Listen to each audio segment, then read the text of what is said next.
സംസ്ഥാന സ്കൂൾ കലോത്സവത്തിൽ മിമിക്രി മത്സരത്തിൽ ഇസ്രയേൽ പലസ്തീൻ യുദ്ധം പുനരാവിഷ്കരിച്ച ഇഷ മെഹറിൻ എന്ന കൊച്ചുമിടുക്കി. മലപ്പുറം കൊണ്ടോട്ടി കൊട്ടൂക്കര PPMHSS 10ാം ക്ലാസ് വിദ്യാർത്ഥിനിയായ ഇഷ തുടർച്ചയായി 2ാം വർഷമാണ് മിമിക്രി മത്സരത്തിൽ A ഗ്രേഡ് നേടുന്നത്. ഇഷയുടെ വിശേഷങ്ങളുമായ റിയാസ് കെമാറും ക്യാമറമാൻ അരുൺ മുഴക്കുന്നും തയ്യാറാക്കിയ വാർത്ത കാണാം. സംസ്ഥാന സ്കൂൾ കലോത്സവ മിമിക്രി വേദികൾ പണ്ടൊക്കെ നമ്മൾ കണ്ടുവരുന്നത് പലപ്പോഴും സ്ഥിരം പാറ്റേണുകളായിരുന്നു. എന്നാൽ ഇപ്പോൾ കുട്ടികൾ വ്യത്യസ്തമായി ചിന്തിച്ചു തുടങ്ങുന്നുണ്ട്. പുതുമ മിമിക്രി മത്സരത്തിൽ ഇത്തവണ കൊണ്ടുവന്നിട്ടുണ്ട്. അത്തരത്തിൽ ഹൈസ്കൂൾ വിഭാഗം ഈ മിമിക്രി മത്സരത്തിൽ A ഗ്രേഡ് നേടിയ ഒരു കൊച്ചുമിടുക്കിയാണ് ഇപ്പോൾ എൻ്റെ കൂടെയുള്ളത്. മലപ്പുറം കൊണ്ടോട്ടിയിൽ നിന്ന് വന്ന ഇഷ മെഹറിനാണ് കൂടെയുള്ളത്. ഇഷ മെഹറിൻ, ആദ്യം തന്നെ അഭിനന്ദനങ്ങൾ. ഇഷ, എങ്ങനെയാണ് ആദ്യത്തെ മത്സരമായിരുന്നു ഈ സംസ്ഥാന സ്കൂൾ കലോത്സവത്തിൽ? അല്ല, ഇത് 3ാമത്തെ തവണയാണ്. 8ാം ക്ലാസ്സും 9ാം ക്ലാസ്സും വന്നിരുന്നു. ഇതിപ്പോൾ 10ാം ക്ലാസ്സിലാണ്. ഇപ്പോൾ ആ സമയത്ത് 3 തവണയും A ഗ്രേഡ് നേടി?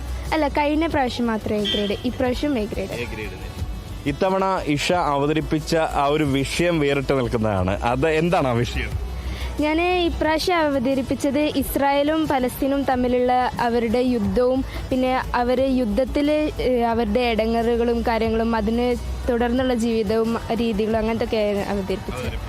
അത് നമുക്ക് പ്രേക്ഷകർക്ക് മുൻപിൽ ഒന്ന് അവതരിപ്പിച്ചാലോ? അല്ലേ, അതിന്റെ തുടക്ക ഭാഗം മാത്രം അവതരിപ്പിക്കാം.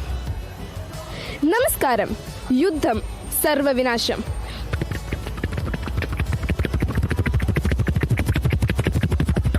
تصطبر الحرب في غزة وأوكرانيا مما يدل السوء والدمان والدهار والموان.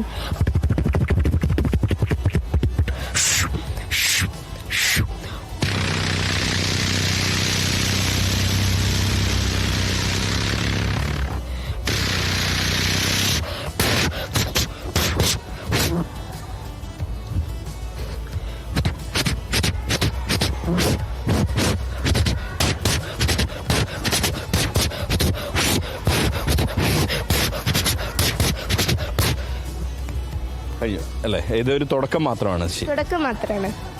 എന്തായാലും നമ്മളെ സംബന്ധിച്ച് വളരെ വേദന ഉളവാക്കുന്ന ഒരു കാഴ്ച. ഏത് യുദ്ധവും വേദന ഉളവാക്കുന്നത്, പ്രത്യേകിച്ച് അവിടെ പലസ്തീനിൽ ഗാസയിൽ വീണ് മരിക്കുന്ന ഒരുപാട് കുഞ്ഞുങ്ങളുണ്ട് അല്ലേ.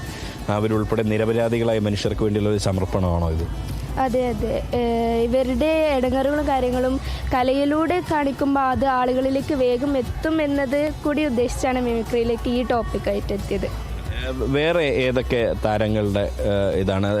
താരങ്ങളുടെ ചെയ്യാറുണ്ടോ, അല്ല മറ്റെന്തെങ്കിലും? ഇല്ല, ഹ്യൂമൻ വോയിസ് ഇമിറ്റേറ്റ് ചെയ്യാറില്ല.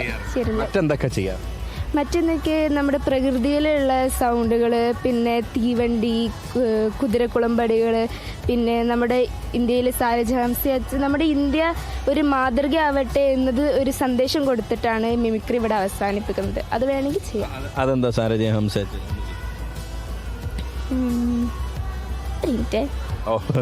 ആൾക്ക് ചിന്തിക്കാൻ സമയം വേണമെന്നുള്ളതാണ്. ചിന്തിച്ചോ, കുഴപ്പമില്ല. എന്താ പറയുക, സാരജഹംസ എന്നുള്ള ഒരു തീമല്ലേ? പരിഹാരം ഐക്യവും അഖണ്ഡതയും. മാതൃകയാവട്ടെ നമ്മുടെ മാതൃരാജ്യം.